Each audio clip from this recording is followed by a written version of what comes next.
Penuntun Saat Teduh Gereja Kristen Jakarta, Kamis 21 September 2023. Judul renungan, Metaverse. Nat Alkitab terambil di dalam kitab Kisah Para Rasul pasal 1 ayat 8. Tetapi kamu akan menerima kuasa kalau Roh Kudus turun ke atas kamu, dan kamu akan menjadi saksiku di Yerusalem dan di seluruh Yudea dan Samaria dan sampai ke ujung bumi. Istilah metaverse muncul pertama kali diperkenalkan oleh Neil Stephenson.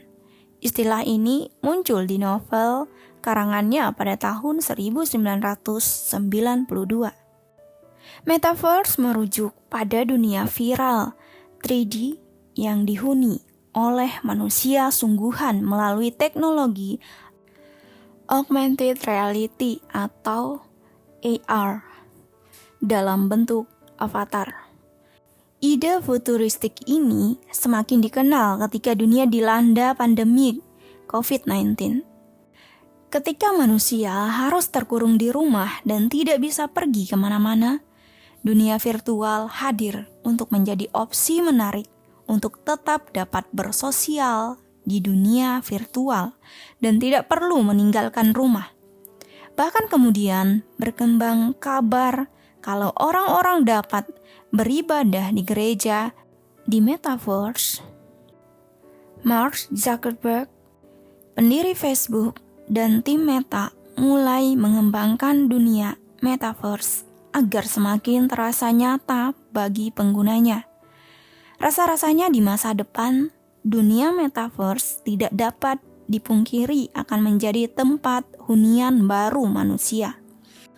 Untuk memenuhi tugas amanat agungnya, gereja dari zaman ke zaman amat terbantu dengan kehadiran media. Mulai dari ditemukannya mesin cetak, hingga zaman radio, film, dan televisi. Mulai dari mencetak dan memperbanyak Alkitab dan buku-buku, hingga penayangan khotbah secara mendunia melalui televisi. Semua media itu ternyata telah menolong gereja dalam memenuhi tugas penginjilannya. Hari ini, ternyata media tidak berhenti berkembang.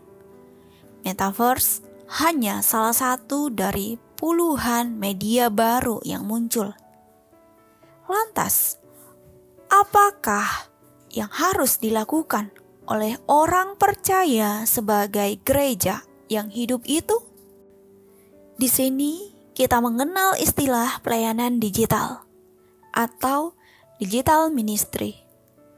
Syukurnya, Sinode Gereja Kristen Jakarta telah memiliki bidang itu. Namun, pelayanan digital ini bukan sekedar memindahkan pelayanan on-site menjadi online.